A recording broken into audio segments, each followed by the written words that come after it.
Hi friends, welcome to our steel Gyan channel. हमने previous video में जाना था जो सिमलेस ट्यूब के अंदर में जो WBF फर्नेस होता है उसके बारे में हमने जाना था। और आज जो है इस वीडियो में हम जानेंगे साइजिंग मिल के बारे में और साइजिंग मिल के कैलकुलेशन के बारे में जानेंगे, जो कि कैलकुलेशन निकालने में हमारा हेल्प करता है और उसके बारे में हम जानेंगे। तो साइजिंग मिल होता क्या है? Sizing mill is used to achieve the final tube dimension and improve quality. जो साइजिंग मिल होता है उससे हम जो ट्यूब होता है उसका ओडी को हम मेंटेन करते हैं एज पर कस्टमर रिक्वायरमेंट। इसके लिए साइजिंग मिल यूज होता है। अब हम जानेंगे साइजिंग मिल में जो रिडक्शन है उसको कैसे निकाला जाता है। साइजिंग मिल के रिडक्शन निकालने के बारे में हम जानेंगे।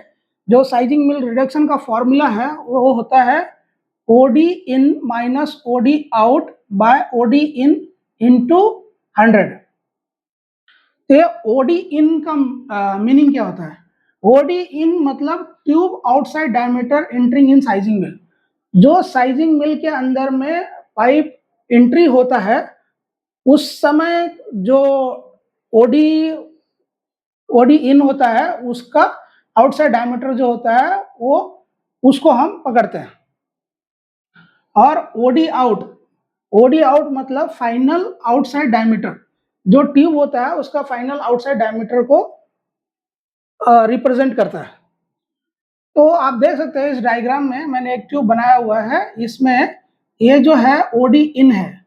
ओडी इन मतलब ये बिफोर साइजिंग एंट्री के पहले का पाइप का ओडी है, और ये ओडी आउट जो आफ्टर साइजिंग के बाद में जो हमारा ओडी का जो डायमेंशन आता है उसके बारे में हमने इधर दिखाया हुआ है, तो जान सकते हैं। उसके बाद में हम जानेंगे एलोंगेशन रेशो के बारे में कि एलोंगेशन रेशो हम किस तरह से निकाल सकते हैं सिमलेस ट्यूब में। Elongation ratio is equal to A by A in by A out, मतलब area in divide by area out वो होता है। इसका हम बोलते हैं एलोंगेशन रेशो। अभी हम जानेंगे ट्यूब स्पीड के बारे में कि ट्यूब स्पीड हम कैसे निकाल सकते हैं। जो ट्यूब स्पीड का फॉर्मूला है वो V out is equal to V in into A in by A out. A in is equal to जो होता है वो area in divide by area out होता है। वी इज इक्वल टू, अभी देख सकते हैं आपने जब वी इन है, वी इन का मतलब होता है एंट्री स्पीड। एंट्री स्पीड मतलब क्या? एंट्री स्पीड जो ट्यूब एंट्री करता है उस समय जो ट्यूब का जो स्पीड होता है उसको हम एंट्री स्पीड बोलते हैं। और वी आउट मतलब जो उसका आउट होता है ट्यूब उस समय में जो ट्यूब का स्पीड होता है उसे हम एग्जिट स्पीड बोलते हैं। अभी हम जानते हैं कि रोल का आरपीएम कैसे निकाला जाता है। जो सिमलेस ट्यूब होता है उसके अंदर में हम रोल का आरपीएम निकालने के लिए हम इस फॉर्मूला के बारे में, इस फॉर्मूला को हम यूज करते हैं जो होता है आरपीएम इज इक्वल टू, अब आरपीएम मतलब क्या होता है? आरपीएम इज इक्वल टू होता है 1000 into velocity into pi into D.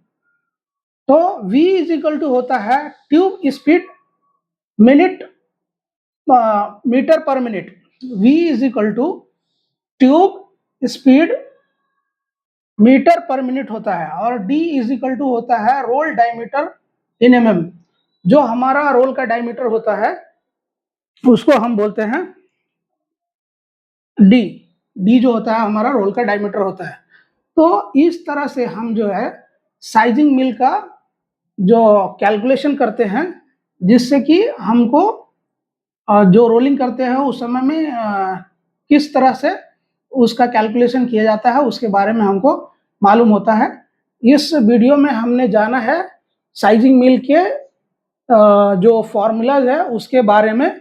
अभी नेक्स्ट वीडियो जो आएगा उस वीडियो में हम जानेंगे विथ एग्जांपल कि ये सब फॉर्मूला जो है वो किस तरह से यूज होता है और किस तरह से वो फाइंड आउट किया जाता है और उस क्या-क्या वैल्यूज़ आता है उसके बारे में हम जानेंगे। आपने मेरे चैनल को सब्सक्राइब नहीं किया है तो सब्सक्राइब कर लीजिएगा और कमेंट भी कर लीजिएगा। जो कमेंट का जो स्पेशल कमेंट जो भी रहेगा उसमें से हम 5 विनर निकालेंगे, उस 5 विनर्स को हम अपने तरफ से कैश प्राइज़ देंगे।